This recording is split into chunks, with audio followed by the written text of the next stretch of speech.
आपके लिए चलते हैं। पार्लियामेंट के मुश्तरका इजलास से वज़ीर दाखिला राना सनाउल्लाह इजहार ख्याल कर रहे हैं। आज की इस मोशन के हवाले से पार्लियामेंट जो है ये एक ऐसा अदारा है जिसे मदर ऑफ द इंस्टीट्यूशन और मुल्क की कौम की रहनुमाई की न सिर्फ ज़िम्मेदारी है बल्कि उससे अफजल कोई और अदारा नहीं है। तमाम अदारों का अपना अपना डोमेन है, उनकी अपनी अपनी जो है वो आईनी जो है वो ज़िम्मेदारियां हैं, उनका अपना अपना आईनी इख्तियार है। लेकिन वो तमाम इख्तियारात और उन अदारों का डोमेन जो है वो पार्लियामेंट के मरहून मिन्नत है, क्योंकि पार्लियामेंट वो अदारा है जिसने कॉन्स्टिट्यूशन जो है वो बनाया है, जिसने ये तय किया है कि कौन सा अदारा जो है वो किस तरह से और किस दायरा कार में जो है वो काम करेगा। और मैं अगर ये भी कहता चलूँ कि पार्लियामेंट को, इस मुअज़्ज़ज़ अदारे को ये इख्तियार भी है कि वो आइन में तरमीम कर सकता है, वो किसी भी इख्तियार को बढ़ा भी सकता है, उसमें कमी भी ला सकता है। इस अर्ज़ के बाद मैं ये बात इस मुअज़्ज़ज़ अदारे पार्लियामेंट के सामने रखनी चाहूँगा कि आज हुकूमत को और पूरी कौम को, बल्कि उसके साथ तमाम अदारों को 3 बुनियादी नकात के ऊपर जो है वो रहनुमाई की ज़रूरत है। ये पार्लियामेंट जो है ये इसके ऊपर डिस्कशन करे और डिबेट करे और उसके ज़रिए से रहनुमाई दे, और उस रहनुमाई से जो है हुकूमत ये कोशिश करेगी कि इन चीज़ों से जो है वो नबरदाज़मा हुआ जाए। इसमें सबसे पहली बात तो ये है कि इस वक्त जो सियासी इंतज़ामी और इसके साथ साथ अदालती बहरान है, अगर मैं ये कहूँ कि ये बहरान नहीं है, बहरान पैदा किया गया है, पैदा किया जा रहा है, मुसलसल उसमें इजाफे की कोशिश हो रही है। और अगर उन कोशिशों की तरफ ध्यान दिया जाए तो शायद जाके एक ही शख्सियत के ऊपर जो है वो बात जो है वो रुकती है, या उसके साथ एक जो जथा है और उस जथे में जो चंद लोग हैं उनके ऊपर जाके ये जिम्मेदारी जो है वो पड़ती है। हालात ख़राब तो नहीं है, लेकिन हालात को ख़राब करने की जो है वो कोशिश की जा रही है। इसी तनाज़ुर में जो इलेक्शन का इनेकाद है उसके ऊपर जो मुख्तलिफ आरा हैं, उसके ऊपर भी इस पार्लियामेंट को न सिर्फ हुकूमत बल्कि तमाम अदारों की रहनुमाई का इख्तियार भी हासिल है, हक भी हासिल है, और शायद ये ज़िम्मेदारी भी है। और आखिरी बात जो इस वक्त मुआशी बहरान है और वो इन 2 चीज़ों को किस तरह से मुतासर कर रहा है, उसके ऊपर भी रहनुमाई की ज़रूरत है। जनाब स्पीकर, मैं ये बात कि ये सियासी, इंतज़ामी और अदालती बहरान जो इस वक्त कौम को दरपेश है, मैं इस हवाले से मुख्तसरन ये बात करनी चाहूँगा कि ये बहरान न था न है। इससे हर रोज़ कोशिश की जाती है कि इसको पैदा किया जाए।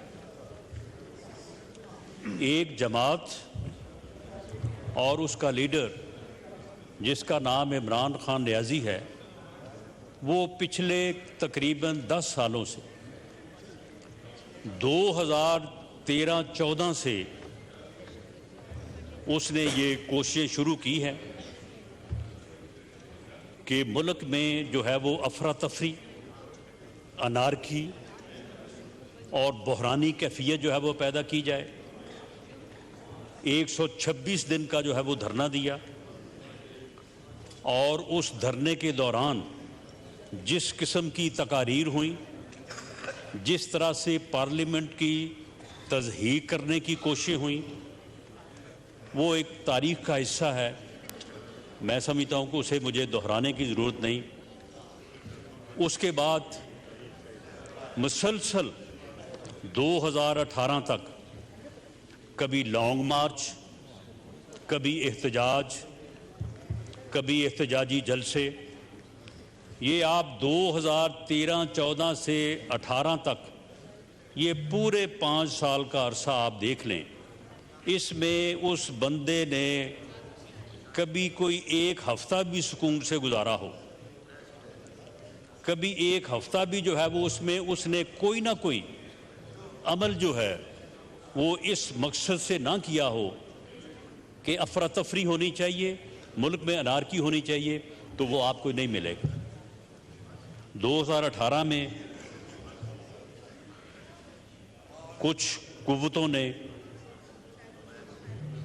ये जानते हुए या ये असेस करते हुए कि शायद उससे कोई बेहतरी जो है वो आ जाएगी,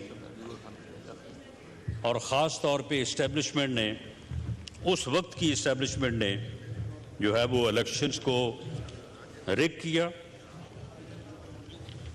और इलेक्शन को इस अंदाज से मैनेज किया कि इन्हें जो है वो बरसे इक़्तिदार लाने की जो है वो कोशिश हुई, लाया गया। और उसके बाद 3.5 साल, पौने 4 साल जनाब स्पीकर, जब वो अपोजिशन में था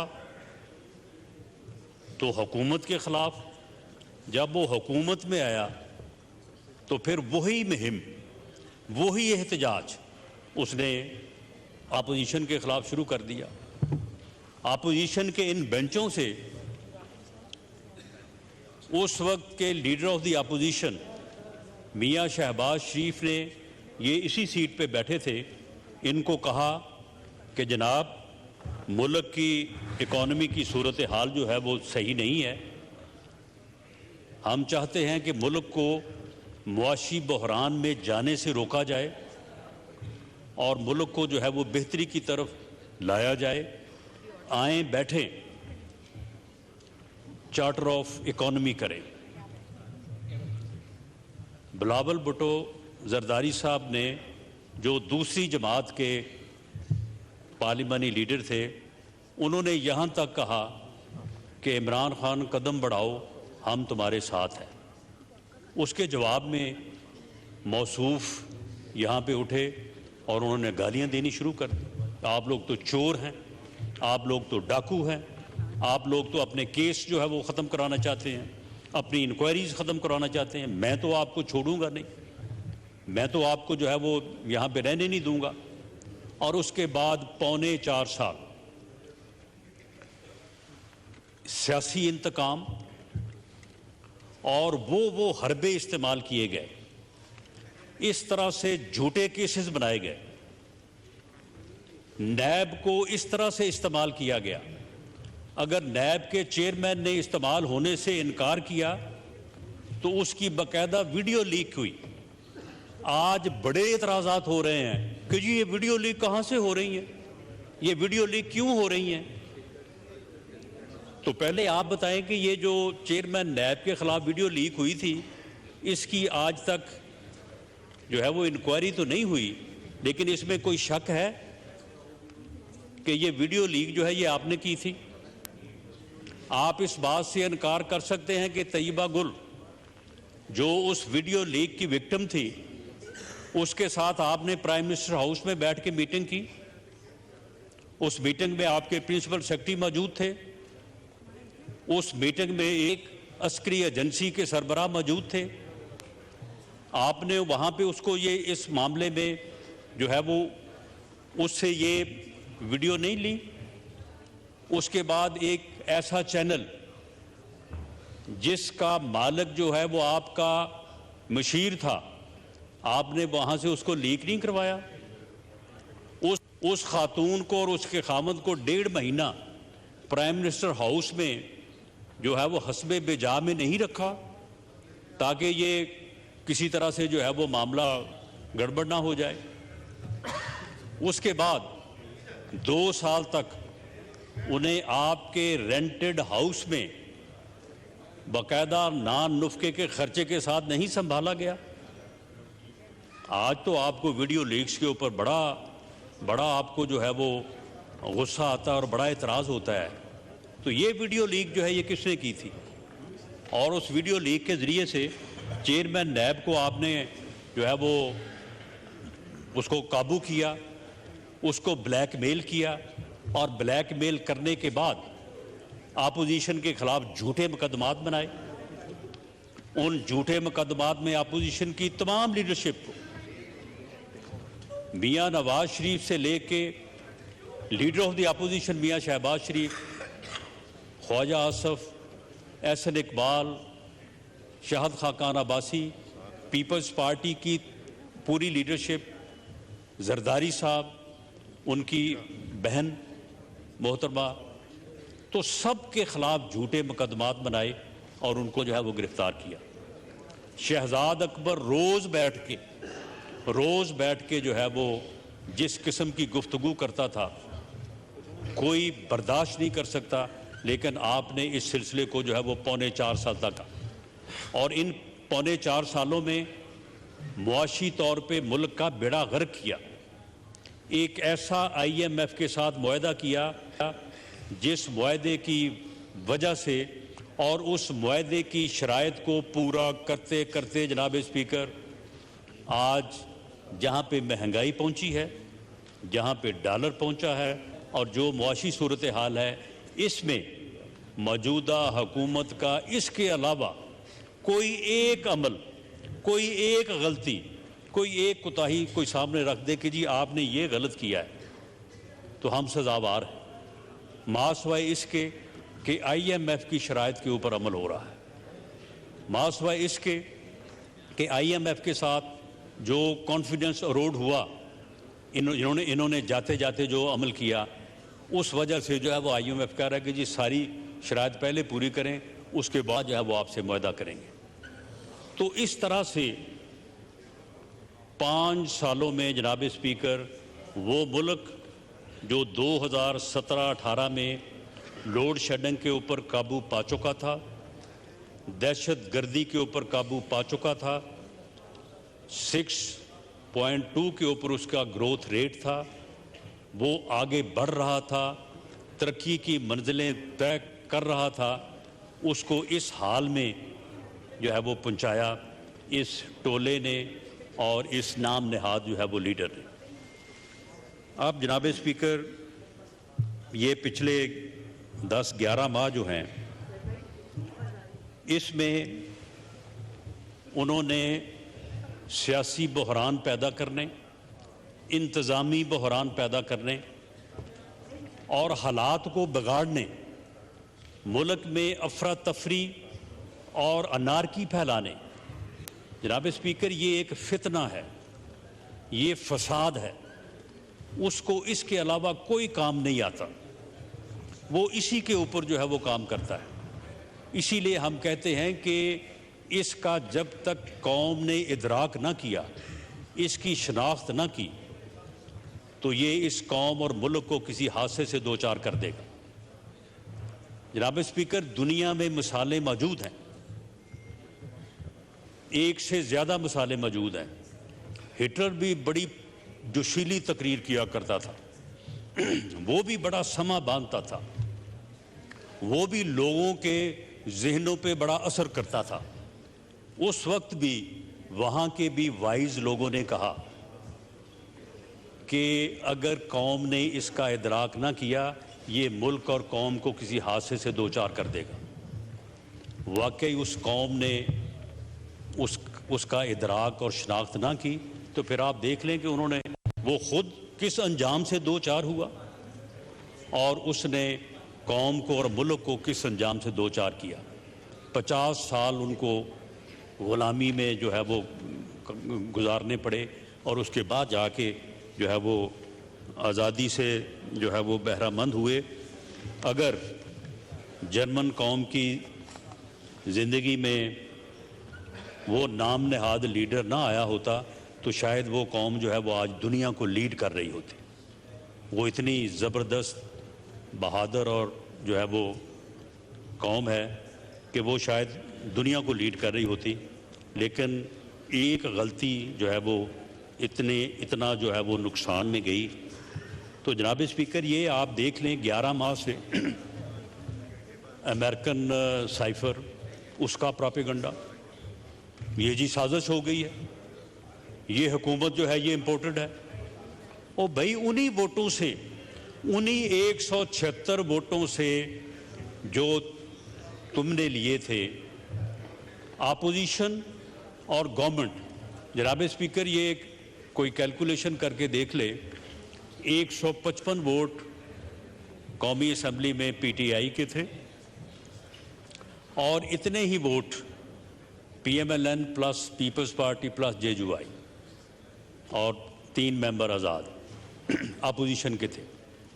वो अलाइस जिन्होंने उस वक्त पीटीआई का साथ दे के 176 वोट पूरे किए और ये 176 वोट लेके जो है वो बने वज़ीर आज़म, वही वोट जो है वो मियाँ शहबाज शरीफ साहब को पड़े 175 और 176वां वोट एजाज सादक साहब का जो है वो आपकी जगह पे बैठे वो सेशन को जो है वो प्रिजाइड कर रहे थे। लेकिन कहा गया जी ये तो इम्पोर्टेड जो है वो गवर्नमेंट है, ये तो बाहर से आई है, बाहर से इसको लाया गया है। उसके बाद उसके ऊपर एहतजाज, वो एहतजाज जो है वो चलता रहा। उसके बाद 25 मई का अल्टीमेटम, मैं आऊँगा, मैं इस शहर को सील कर दूँगा, मैं यहाँ से उठूँगा नहीं जब तक मैं इलेक्शन की जो है वो डेट नहीं लूँगा, मैं इस्लामाबाद को बंद कर दूँगा, मैं यहाँ पे घेराव करूँगा। और उसके बाद केपीके में गवर्नमेंट थी, गवर्नमेंट की मदद से चीफ मिनिस्टर जो है वो उस जो है वो जथे को, जो मसल्ला जथा जो है वो इस्लामाबाद की तरफ बढ़ा, उसमें जो है वो मौजूद था। पुलिस केपीके की मौजूद थी, जीबी का चीफ मिनिस्टर जो है वो मौजूद था, उसकी पुलिस जो है वो साथ मौजूद थी। और ये इस तरह से इस्लामाबाद पे चढ़ाई की गई, जिसे रोका गया और इसे नाकाम किया गया। ये वापस हुआ और जाते हुए ये कहा कि मैं 6 दिन बाद दोबारा आऊँगा। उसके बाद फिर दोबारा जो है वो एहतजाज का सिलसिला शुरू किया, दोबारा जलसे, दोबारा रैलीज, दोबारा लॉन्ग मार्चेस और फिर उसके बाद जो है वो 26 नवंबर, यानी एक एक दिन जो है वो इस तरह से सर्व किया गया कि किसी ना किसी तरह से जो है मुल्क में जो है वो सियासी बहरान रहे, इंतज़ामी बहरान रहे। क्योंकि ये बात तो तय है कि जब तक सियासी अदम इस्तेहकाम होगा उस वक़्त तक मुआशी इस्तेहकाम हासिल नहीं हो सकता। बाकायदा इस बारे में कोशिश की गई, अपने वज़ीर ख़जाना को, सूबाई वज़राए ख़जाना को ये टास्क दिया गया कि फ़ोन करें, ये IMF और वाले तो कोई शायद मुआहदा करने जा रहे हैं। यानी वो तमाम घटिया से घटिया अमल जो है वो किया गया कि मुल्क को जो है वो बहरान से दो चार किया जाए। मुआशी तौर पे बाकायदा जद्दोजहद की कि नौज़ बिल्ला के पाकिस्तान जो है वो डिफ़ॉल्ट कर जाए।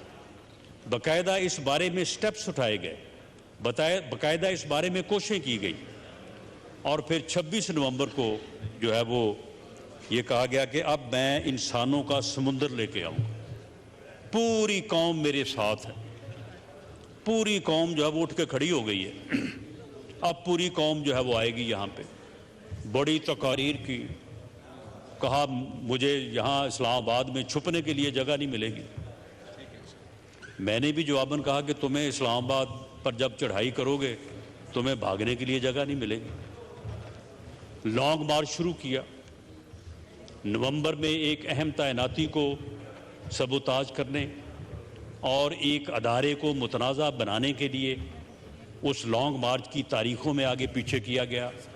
आज कहाँ पे पहुँचेगा, कल कहाँ पे पहुँचेगा, स्टे कहाँ पे करेगा। वज़ीराबाद के वाक़े को जो है वो अदरवाइज जो है वो इस्तेमाल करने की कोशिश की गई। वो वहाँ पे जो मुल्ज़म मौके पे खुद इन्होंने पकड़ा वो जनाबे स्पीकर रिलीजियसली मोटिवेटेड मुल्ज़म है। उसके सेल फोन से जो चीज़ें बरामद हुई हैं वो उसकी मोटिवेशन के लिए का पता देती हैं। और ऐसे होता है। एहसन इकबाल साहब को जिस बंदे ने फायर किया था वो भी रिलीजियसली मोटिवेटेड था। इसी तरह का हमला जो है वो ख्वाजा आसफ पे और मियां नवाज पे भी हुआ। कोई आज तक ये एविडेंस नहीं दे सका, लेकिन वही मुझे कत्ल कर दिया जाएगा उसका ड्रामा जो है वो बिल्कुल जो है वो रोज़ उसके ऊपर कोई ना कोई बात, रोज़ उसके ऊपर जो है वो कोई ना कोई बात। तो जनाब स्पीकर, ये वो अमल है जिसकी बुनियाद के ऊपर जब ये 26 नवंबर का जो है ये इन्होंने समुंदर जो है वो लेके आना था और आके इस्लामाबाद का घेराव करना था और उस घेराव के नतीजे में इलेक्शन की डेट लेनी थी। जब उसमें ये बुरी तरह से नाकाम हुए और जो है वो समुंदर ना आया, अवाम ने इसे रिजेक्ट किया, कौम ने इसके इस यानी शरपसंदी, अफरा तफरी और फितने के एजेंडे के साथ खड़े होने से इनकार किया। और उस दिन जब इसने पहले वहाँ पे नूर खां एयरपोर्ट पे एयरबेस पे बैठ के इंतज़ार किया कि वहाँ पे बंदे इकट्ठे हो जाएं, इसे कहा गया जी पूरी कौम आ रही है, पूरी कौम रास्ते में है, थोड़ी देर रुकें ताकि पूरी कौम जो है वो वहाँ पे इकट्ठी हो जाए। तो जब उसके बाद ये हेलीकॉप्टर पे आए तो इन्होंने पायलट से कहा कि ज़रा मुझे थोड़ा सा ज़रा दिखा दें नीचे। जब नीचे इन्होंने देखा तो इसके कानों से धुआं निकला कि ये तो कुछ भी नहीं है। तो इसने फिर उस मायूसी में, उस फ्रस्ट्रेशन में और इस गुस्से में कि ये दोनों सूबाई हुकूमतें जो हैं ये मुझे कह रही थी कि हम इतने इतने लाख बंदा लेके आएंगे, यहाँ पे नीचे तो जितने लाख ये कह रहे थे उतने हज़ार भी नहीं है। तो इसने वहाँ पे असम्बलियाँ तोड़ने का ऐलान कर दिया। फिर उस असम्बलियाँ तोड़ने के अमल को कोई तकरीबन 1.5-2 महीने चलाया। मकसद क्या था कि ये बहरानी कैफियत जो है ये जारी रहे, सियासी अदम इस्तेहकाम जो है वो जारी रहे और मुल्क का जो है वो नुकसान हो। और उसके बाद जो है वो असम्बलियाँ तोड़ दी। अब जनाब स्पीकर, इस वक्त सूरत हाल ये है कि असम्बलियाँ तोड़ने के बाद अब 90 दिन में जो है वो इलेक्शन करवाने की जो है वो आईनी कदगन है। वैसे 30 अप्रैल जो है वो 90 दिन के अंदर नहीं है, वो 90 दिन से बाहर है। और वो आईनी कंडीशन जो है वो अगर 30 अप्रैल को भी इलेक्शन हो तो पूरी नहीं होती। लेकिन बहरहाल अब इसमें जनाब स्पीकर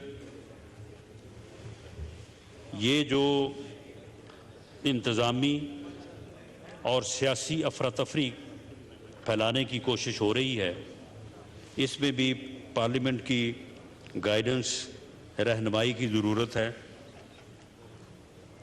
3 वाक़यात हुए हैं जिनको मैं यहाँ पे जो है वो मुख्तसरन जो है वो मेंशन करनी चाहूँगा कि 14 से 18 मार्च तक लाहौर में ज़मान पाक में ये अपना मोर्चा लगा के जो है वो बैठे हुए थे और वहाँ पे इन्होंने जो है वो ऐसे लोगों को जो कि शरपसंद दहशतगर्द तंजीमों से जिनका तल्लुक़ था, जो मुसल्लह थे, और वहाँ पे हर किस्म का सामान, गलेले, वहाँ पे पेट्रोल बम, वहाँ पे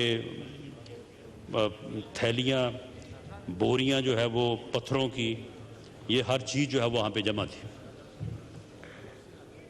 जो तोशा खाना में 18 तारीख को इनके नॉन बेलेबल वारंट्स थे, उनकी तामील के लिए पुलिस जब DIG ऑपरेशन इस्लामाबाद की जो है वो क़यादत में वहाँ पे पहुँची, उनके ऊपर जो है वो हमला किया गया, उनको ज़ख्मी किया गया, और उसके नतीजे में पुलिस ने वहाँ पे जो कार्रवाई की, कहा तो ये जाता है कि जी पुलिस जो है वो गिरफ़्तार करने के लिए गई थी, लेकिन वो गिरफ़्तार नहीं कर सकी। मामला ये है कि पुलिस जो है, ये सभी को मालूम है कि एंटी राइट पुलिस जो है वो रबड़ स्टिक और एक शील्ड जो पथराव को रोकने के लिए होती है, इसके अलावा उसके पास कोई हथियार नहीं होता। उस एरिया में कोई एक पुलिस का या रेंजर्स का बंदा लाइव एम्यूनिशन के साथ मसाला जो है वो दाखिल नहीं हुआ, और उससे बावजूद और दानिस्ता तौर पे ये अमल जो है वो नहीं किया गया।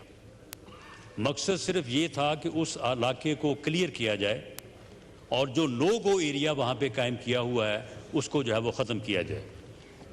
उसे बहरहाल उसकी कोशिश होती रही, और उस दौरान जो है वो तकरीबन 68 के करीब जो है वो पुलिस के लोग जो है वो ज़ख्मी हुए।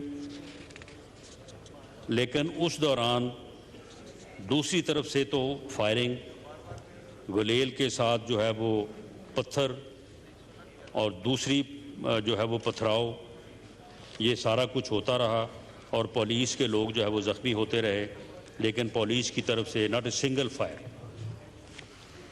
और 18 तारीख को जो है उस इलाके को जो है वो क्लियर किया गया। इस पे ऊपर एक मुकदमा जो है वो दर्ज किया गया, जिसमें अभी तक जो है वो 316 लोग जो हैं वो गिरफ़्तार हुए हैं, और उन्हें जो है वो एंटी टेररिस्ट कोर्ट में जो है वो पेश किया जाएगा, और कानून के मुताबिक जो है वो उनके साथ जो भी उनका जुर्म बनता है उसके मुताबिक जो है वो उनसे जो है वो सलूक किया जाएगा। और वहाँ पे जो नुकसानात हुए हैं, पुलिस की गाड़ियों को जलाया गया, मोटरसाइकिल को जलाया गया, वहाँ से गुज़रने वाले जो सिविलियन थे उनकी गाड़ियों को जो है वो तोड़ा गया, तो ये सारे नुकसानात जो हैं ये इनके ऊपर जो है ये मुकदमा दर्ज है, और इसके मुताबिक जो है ये कानून के मुताबिक जो है इनको जो है वो डील किया जाएगा। इसी तरह से 18 तारीख को दोबारा जो है ये एक जत्थे के साथ, पहले 28 फरवरी को और उसके बाद 18 मार्च को, ये एक जत्थे के साथ बाकायदा इस बात के सबूत मौजूद हैं कि 3-3 दिन 4-4 दिन कैंपेन की गई, लोगों को फ़ोन किए गए कि जी आपको टिकट नहीं मिलेगा, वरना जो है वो आप 50-50 जो है ना बंदे लेके आए, अगर आपने टिकट हासिल करना है तो 50 बंदे लेके आए, मुसल्ला लोगों को लेके आए, और इस तरह से जो है वो लोगों को इकट्ठा करके जो है वो पहले 28/2 को और उसके बाद जो है वो 18 मार्च को जो है जुडिशल कम्प्लेक्स के ऊपर और इस्लामाबाद हाई कोर्ट के ऊपर जो है ये हमलावर हुए। वहाँ पे मेन गेट्स को तोड़ के अंदर दाखिल हुए, वहाँ पे तोड़ फोड़ की, और अदालती जो प्रोसीजर है, अदालती कार्रवाई जो है उसको इंटरप्ट किया, और इस बात की कोशिश की कि इनके ऊपर जो मुकदमात कायम हैं, जिनका इनके पास कोई जवाब नहीं है, इसके पास कोई जवाब नहीं है कि तोशा खाना में जो इसने चोरियां की हैं और जिस तरह से वहाँ पे इसने लूट मार की है, उस लूट मार का जो है इसके पास कोई आंसर नहीं है। एक रसीद इसने पेश की, वो रसीद भी जो है वो जाली साबित हो चुकी है। टेरियन वाइट के केस में इसके पास कोई जवाब नहीं है, कोई इसके पास जो है वो आंसर नहीं है कि ये दाखिल कर सके कि उसमें इसका जो है वो क्या जवाब है। इसी तरह से जो फॉरेन फंडिंग अकाउंट है उसमें भी वो केस जो है वो बिल्कुल ओपन, वो यानी 2+2=4 जो है वो साबित है। और ये रूल ऑफ लॉ का प्रचार करने वाला जो है वो आज अदालतों में पेश होने से जो है वो गुरेज़ा है और उस प्रोसेस को जो है वो सबोताज करने के लिए जो है वो ये जत्थे लेके, मुसल्लह लोगों को लेके जो है वो अदालतों के ऊपर जो है वो हमलावर हो रहा है। और इसका सबूत जो है वो कल सामने आया कि पहले तो ये कहता था जी लोग आ रहे हैं। मैं जब अदालत में पेश होने जाता हूँ तो क्योंकि मैं बड़ा पॉपुलर लीडर हूँ तो इसलिए लोग आ जाते हैं, लोग जो है वो मेरे साथ जाना चाहते हैं, लोग मेरी जो है वो हिफाजत करनी चाहते हैं। अब कल ये चोरों की तरह जो अदालत में पेश हुआ है लाहौर हाई कोर्ट में, तो उस वक्त लोग क्यों नहीं आए? उस वक्त जो है वो लोगों की पॉपुलैरिटी क्या कल ख़त्म हो गई थी। तो इससे ये साबित हुआ कि दानिस्ता तौर पे ऐसे हालात जो है वो पैदा किए गए और दानिस्ता तौर पे अदालती अमल को जो है सबोताज करने के लिए और अदालतों को अपनी आइनी और कानूनी जिम्मेदारी पूरी करने से रोकने के लिए जो है ये सारे हथकंडे जो है ये इस्तेमाल किए गए। अब जनाब स्पीकर, इस सूरत हाल में ये पार्लियामेंट जो है वो रहनुमाई करेगी कि इसमें अब जो लॉ इन्फोर्सिंग एजेंसीज के लोग हैं उनका भी ये कहना है कि मसल्ला जत्थों को कंट्रोल करने के लिए नहत्थी पुलिस या फोर्स जो है ये कारगर नहीं हो सकती। और इस बात की जो है वो ज़रूरत है कि मसल्ला जत्थों को, दहशतगर्दों को और शर पसंदों को कंट्रोल करने के लिए पुलिस को, लॉ इन्फोर्सिंग एजेंसीज को वो तमाम इख्तियारात दिए जाएं जो वो ऐसे लोगों को कंट्रोल करने, गिरफ़्तार करने और अपने फ़र्ज़ को निभाने के लिए जो है वो जो कानून में उनको जो है वो हासिल है। तो ये जनाब स्पीकर, ये जो बात चलती रही है कि जी उसे गिरफ़्तार नहीं किया जा सका, ये नाकामी है, तो इसकी वजह सिर्फ़ और सिर्फ ये थी कि हुकूमत ने, फेडरल लॉ इन्फोर्सिंग एजेंसीज़ ने जो मदद कर रही थी केयर टेकर गवर्नमेंट की, और केयर टेकर गवर्नमेंट ने भी इस बात का जो है वो ख्याल रखा कि कोई ह्यूमन लॉस ना हो, कोई ब्लड शेड ना हो। और इसकी बुनियादी वजह भी ये थी कि ये फितना जो है ये चाहता है कि इसे ब्लड मिले, इसे जो है ये लाशें मिलें, ताकि उसके ऊपर ये अपने अफरा तफरी और अनारकी के एजेंडे को जो है वो आगे बढ़ा सके। जनाब स्पीकर, जो दूसरा पॉइंट मैंने अर्ज किया है कि इलेक्शन का इनेकाद, जनाब स्पीकर बिल्कुल दुरुस्त है, ये बात आइन में दर्ज है कि असम्बली डिज़ोल्व हो तो 90 दिन में जो है वो इलेक्शन होना चाहिए। तो क्या आइन में ये बात दर्ज नहीं है कि इलेक्शन जो है वो फ्री और फेयर होना चाहिए? ये जो दर्ज है आइन में, और ये जिम्मेदारी है इलेक्शन कमीशन की, ये जिम्मेदारी है इलेक्शन कमीशन की कि 90 दिन में इलेक्शन कराए, लेकिन साथ ये भी जिम्मेदारी है कि इलेक्शन जो है वो फ्री और फेयर होना चाहिए। ये क्या इलेक्शन कमीशन की जिम्मेदारी नहीं है? क्या आइन में ये स्कीम जो दी गई है कि जब इलेक्शन हो तो तमाम असम्बलीज़ का, कौमी और सूबाई असम्बली का इलेक्शन जो है वो एक ही दफ़ा हो? ये पहले आपके इल्म में है कि 3 दिन के वक्फे से होता था, और उसमें भी जो है वो एक फेयर इलेक्शन का तसव्वुर जो है वो डिफीट होता था। जो लोग 3 दिन पहले जीते थे, 3 दिन बाद जो है वो फिर वही कामयाब हो जाते थे। फिर दोनों इलेक्शन जो है वो एक ही दिन कराना तय पाया, और साथ ये भी तय पाया और इस पार्लियामेंट ने तय किया कि केयर टेकर सेटअप होगा पूरे मुल्क में। क्या ये चीज़ें आइन में दर्ज नहीं हैं? हम बिल्कुल, ये बात बुनियादी तौर पे गलत है कि हम कोई इलेक्शन से जो है वो अवॉइड कर रहे हैं। हम तो ये कह रहे हैं कि जो आइन में दर्ज है उस तरीके से जो है वो इलेक्शन हो, असम्बलियों के इलेक्शन जो है वो इकट्ठे हों, केयर टेकर सेटअप में हों, वो फ्री हों, वो फेयर हों, और वो इलेक्शन जो है वो मुल्क में इस्तेहकाम लाएं, सियासी इस्तेहकाम लाएं, ना कि वो एक नए बहरान का जो है वो पेश खामा बने।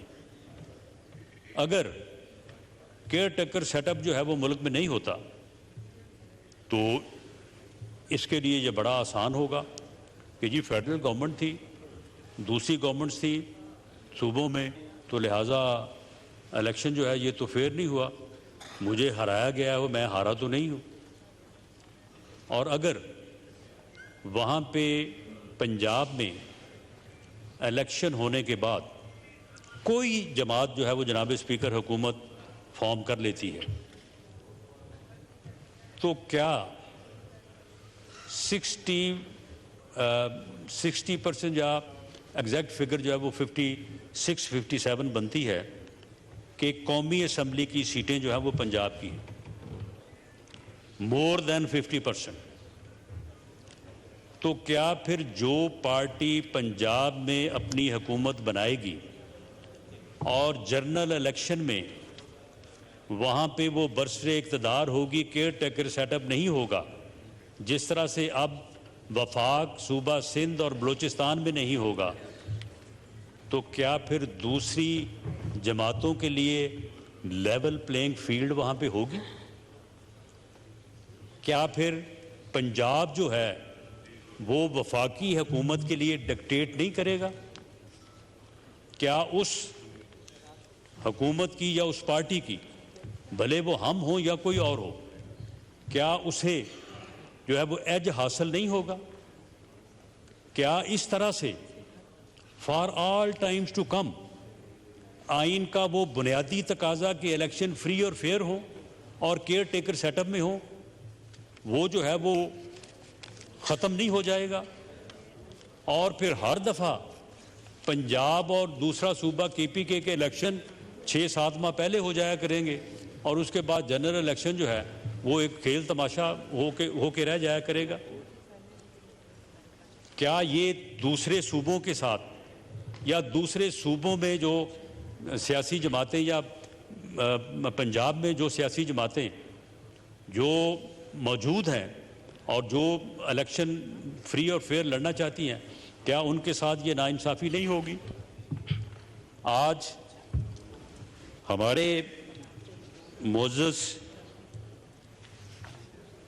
चीफ जस्टिस साहब ने ये फरमाया है कि इलेक्शन रोकने की कोशिश की गई तो हम मुदाखलत करेंगे। जनाब, आप मुदाखलत क्यों करेंगे? आप हुक्म करेंगे। आपके हुक्म पे चीफ इलेक्शन कमीशन ने शेड्यूल दिया है। आपके हुक्म को बजा लाने के लिए मेरी जमात ने हमने पूरे पंजाब में जो है वो बाकायदा जो है वो इलेक्शन कैंपेन के तहत जो है वो विजिट्स किए हैं। हमने बाकायदा जो है वो अपने लोगों से जो है वो एप्लीकेशंस जो है वो मंगवाई हैं और तकरीबन कोई 1100 के करीब जो है एप्लीकेशंस मैं वो ड्राफ्ट जो कि तकरीबन 1 लाख रुपए का है, लोगों ने जो है वो जमा करवाई हैं और हम टिकट अवार्ड करने का प्रोसेस जो है उसको भी शुरू कर चुके हैं। तो आपके हुक्म को जो है वो रद्द करने का तो नहीं सोचा जा सकता, क्योंकि आइन में जो आपका मनसब है और आपका जो इख्तियार है उसे हम तस्लीम करते हैं। सुप्रीम कोर्ट की बेपनाह इज़्ज़त और एहतराम है, लेकिन जनाब स्पीकर, क्या ये ज़िम्मेदारी जो है ये सिर्फ पार्लियामेंट की है या सियासी जमातों की है कि इस मुल्क में इलेक्शन जो है वो फ्री हों, फेयर हों, इस मुल्क में इलेक्शन जो है वो इस्तेहकाम का बाइस बने? क्या ये हमारी राय जो है इसका आपके सामने रखना या क्या ये कोई गैर कानूनी गैर आईनी अमल है? अगर हम इस राय का इजहार कर रहे हैं कि इस तरह का इलेक्शन जो है ये इस मुल्क में अफरा तफरी लाएगा, इस मुल्क में जो है वो अनारकी लाएगा, इस मुल्क में अदम इस्तेहकाम लाएगा, तो क्या ये राय जो है ये इस काबिल भी नहीं है कि आप जो है वो उसके ऊपर गौर फरमा सकें, आप उसके ऊपर जो है वो कुछ सोच विचार करें और उसके बाद जो है वो आप बात करें? ये कहा गया कि जी ये ऑडियो लीक्स जो हो रही हैं ये तो अदलिया को बदनाम करने की जो है वो कोशिश है। ठीक है, ऑडियो लीक्स इससे पहले भी होती रही हैं। ऑडियो लीक्स के ऊपर मुअज़्ज़ज़ अदलिया के जजेस इस्तीफ़े भी देते रहे हैं, उनके ख़िलाफ़ सुप्रीम जुडिशल काउंसिल में जो है वो मामला चलाए भी जाते रहे हैं। लेकिन मामला ये है कि जो बात इन ऑडियो लीक्स में की गई है, क्या ये तस्वीरें ना बनाई जाएं please. Order in the house. तशरीफ रखें तमाम फाजिल मेंबरान अपनी अपनी सीटों पे। उस ऑडियो लीक में जो 2 दिन पहले हुई है, क्या अली शाही का कोई वजूद नहीं है? अली शाही नाम का कोई बंदा, कोई वजीर क्या मुल्क में नहीं पाया जाता? तो क्या वो जहां जहां पे लोगों से मिल रहा है और जहां जहां पे वो अपने मामलात को जो है वो बता रहा है, तो क्या इसके ऊपर कोई तहकीक नहीं होनी चाहिए? किसी की जिम्मेदारी नहीं है। वो जो 2 बेटों का जिक्र हुआ है, मेरी इस्तदा होगी मोहतरम चीफ जस्टिस साहब से कि उनके अहवाल का मालूम कर लें। आप खुद लाहौर हाई कोर्ट के चीफ जस्टिस रहे हैं, आप वहाँ बार में 20 लोगों को आप जानते हैं।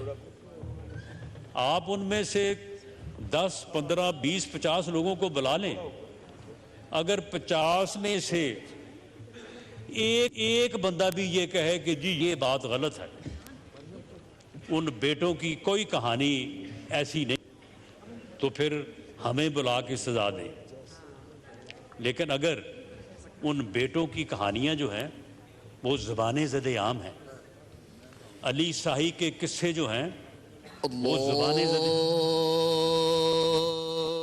पार्लियामेंट के मुश्तरका इजलास से वफाकी वज़ीर दाखिला राना सनाउल्लाह इजहार ख्याल कर रहे थे। इस वक्त आपको ये भी बताएं कि उन्होंने कहा कि पार्लियामेंट किसी इख्तियार को बढ़ाना और कम करना करा सकता है। उन्होंने कहा कि तमाम आइनी इदारों का इख्तियार पार्लियामेंट के बरमूद मरहून मिन्नत है। पाक फ़ौज का ही फ़ख्र है कि उसके ऑफिसर दहशतगर्दी की जंग में सफ़े अव्वल पर लीड करते हैं। जी हाँ, पार्लियामेंट का मुश्तरका इजलास स्पीकर कौमी असम्बली राजा परवेज अशरफ की ज़ेर सदारत जारी है। वफाकी वज़ीर दाखिला राना सनाउल्लाह इजहार ख्याल कर रहे थे। इस वक्त अजान का वक्फा हुआ है। वज़ीर दाखिला राना सनाउल्लाह का कहना था कि कौम ने इमरान खान के साथ खड़े होने से इनकार कर दिया है। गुफ्तगू भी बंद हो, इस किस्म की जो है वो ऑडियो लीक्स वाला सिलसिला भी बंद हो, तो मैं इस पोजीशन में तो नहीं हूँ, वो मुझसे बेहतर समझ के मालिक हैं, लेकिन मैं एक तजवीज़ के तौर पे मैं उनसे ये गुजारिश कर सकता हूँ, क्योंकि अदलिया हमारा भी जो है वो अदारा है। मैं ख़ुद एक वकील होने के नाते मुझे बेपनाह एहतराम है।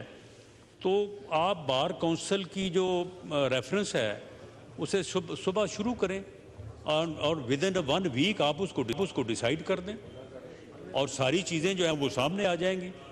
अगर कोई बेगुनाह है तो बेगुनाह हो जाएगा, अगर कोई गुनाहगार है तो गुनाहगार हो जाएगा। इसमें जो है वो गुस्सा करने वाली या नाराज़ होने वाली तो कोई बात ही नहीं है। और रही बात जनाब स्पीकर ये ऑडियो लीक्स की, क्या एक साबिक चीफ जस्टिस को ये ज़ेब देता है कि वो एक मुखालिफ फरीक के वकील ख्वाजा तारक रहीम से जो बाबा रहमते की गुफ्तगू आई है सामने, जिसे अब लोग बाबा ज़हमते कहते हैं, उसने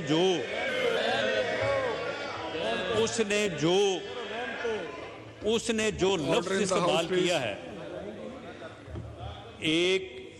एक पार्टी की खाली दिखा रहे हैं लहराने खातून लीडर के मुतल्लक, ये रहमते और जो उसने लफ्ज़ इस्तेमाल किए हैं, जनाब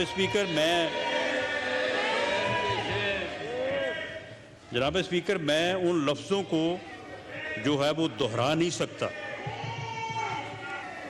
तो क्या अदलिया से मुंसलिक जो लोग हैं, अगर उनके ये मामलात सामने आएंगे और इनके सामने आने के बाद order in the house please, नारेबाजी ना कीजिए। Order in the house please, no नाराबाजी प्लीज। और जनाब स्पीकर, जब अदलिया से मुंसलिक हाज़िर और साबिक लोगों के इस तरह के मामला जो है वो सामने आएंगे, तो कभी तो ये होता है कि काजी फैज़ ईसा साहब के केस में उन्हें भी कटहरे में पेश होना पड़ता है, उनकी पूरी फैमिली को कटहरे में पेश होना पड़ता है, और उस बेंच में ये फैसला किया जाता है कि हम सब जवाबदेह हैं, हम सबको अपने ऊपर जो भी कोई इल्ज़ाम सामने आए उसका जवाब देना पड़ेगा, और हम ये जवाब ले रहे हैं। पूरी कौम को गवाह बना के ये बात की जाती है। लेकिन जनाब स्पीकर, अब उस फैसले में या उस जो है वो मामले में अब ये क्यों अदरवाइज़ हो रहा है? जब ये अदरवाइज़ होता है तो फिर लोगों के शकूक व शुबहात जो हैं वो फिर जो है वो जन्म लेते हैं। और रही बात के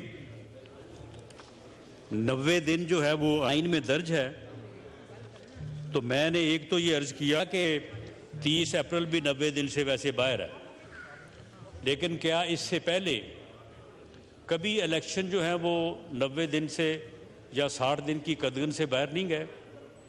2008 में क्या हुआ था? 2008 में कोई तकरीबन KPK की असम्बली जो है वो 6 माह पहले जो है वो डिज़ोल्व हुई, और तकरीबन कोई 1.5 माह बाद बाकी तीनों असम्बलियाँ और कौमी असम्बली डिज़ोल्व हुई। लेकिन KPK की असम्बली का इलेक्शन जो है वो कोई 30 दिन या 40 दिन पहले नहीं हुआ। अगर 90 दिन या 60 दिन की शर्त थी तो वो पहले हो जाता। फिर एक ही डेट पे जो है वो इलेक्शन हुए। उसके बाद मोहतरमा बेनज़ीर भुट्टो की शहादत की वजह से जो है वो पोस्टपोन हुए, और उसके बाद कुछ तकरीबन जो है वो 4.5-5 माह बाद जो है वो इलेक्शन हुए। और KPK की असम्बली के इलेक्शन बावजूद इसके कि वो पहले डिज़ोल्व हुई थी, वो इलेक्शन जो है वो बाकी असम्बलियों के जो है वो साथ हुए। 88 में भी उस वक्त सैलाब की सूरत हाल दरपेश थी, और वो इलेक्शन भी जो है वो तकरीबन कोई 5-6 माह जो है वो उस डेट से आगे हुए जो डेट जो है वो आइन में मुकर्रर थी। तो उस वक्त अगर सैलाब की सूरत हाल दरपेश थी, तो आज के जो हालात हैं हमारी राय में जो है वो शायद ऐसे हैं कि उसमें अगर तदब्बर और दनाई से कोई फ़ैसला ना हुआ, क्योंकि आज हमें एक फितने का सामना है, एक फसाद का सामना है, हमें एक ऐसे जथे का सामना है जो इस मुल्क में फितना चाहता है, जो इस मुल्क में फसाद चाहता है, जिसका पिछले 10 साल से किरदार यही है। उसने इन 10 सालों में हर दिन ये कोशिश की है कि इस मुल्क में फितना हो, इस मुल्क में अनारकी हो, इस मुल्क में अफरा तफरी हो। इसके बारे में जो है वो हकीम सईद ने जो अपनी किताब में को तकरीबन 30 साल पहले लिखा था, शायद उन बातों में भी कोई जो है वो हकीकत हो। तो इस फितने को जो है वो रोकने के लिए, इस फसाद को रोकने के लिए जनाब स्पीकर, इस मुल्क में फ्री और फेयर इलेक्शन जो है ज़रूरी है। फ्री और फेयर इलेक्शन के बगैर ये मुल्क सियासी इस्तेहकाम जो है वो नहीं ला सकेगा, और अगर ये सियासी अदम इस्तेहकाम का शिकार रहेगा तो ये मुआशी तौर पे मुस्तहकम नहीं हो सकता। और इस वक्त जो सूरत हाल है, जो मुआशी बहरान है, इसमें ये मुल्क आगे नहीं बढ़ सकता। आम आदमी जो है वो इस वक्त जिस हालत में है, इसका सद्देबाब जो है वो न सिर्फ इस पार्लियामेंट का, इस मुअज़्ज़ज़ ईवान का, बल्कि ये हमारी कौमी ज़िम्मेदारी है। तो ऐसी सूरत हाल में जनाब स्पीकर, कोई ऐसी अनहोनी राय, अनहोनी बात जो है वो हम नहीं कर रहे। हम वही बात कर रहे हैं जो इस मुल्क के बेहतरीन मुफाद में है। और मैं इस मुअज़्ज़ज़ ईवान से और पार्लियामेंट से मैं ये गुजारिश करूँगा कि वो हुकूमत की और तमाम अदारों की जो है वो रहनुमाई करे, और उस रहनुमाई के ऊपर हमें जो है वो आगे बढ़ना चाहिए। हमारी राय हो सकती है, हम आइन और कानून के मुताबिक जो है वो मामलात को आगे बढ़ाना चाहते हैं। इसमें कोई ऐसा मामला जो नहीं है। अगर इलेक्शन जो है वो अगर तमाम जमातों के, तमाम असम्बलियों के इकट्ठे होते हैं, फ्री होते हैं, फेयर होते हैं और केयर टेकर सेटअप में होते हैं, तो ये सब के लिए जो है वो एक लेवल प्लेइंग फील्ड होगी। तो इसलिए जनाब स्पीकर, मेरी आपसे ये गुजारिश होगी कि इस मुअज़्ज़ज़ ईवान में जो है इन नकात के ऊपर जो मैंने जो है वो इस मुअज़्ज़ज़ ईवान की खिदमत में पेश किए हैं, इनके ऊपर जो है वो भरपूर डिबेट करवाई जाए, ताकि जो रहनुमाई जो है इस मुअज़्ज़ज़ ईवान से मिले उसके मुताबिक जो है वो आगे बढ़ा जाए। बहुत शुक्रिया। नमाज मगरिब के लिए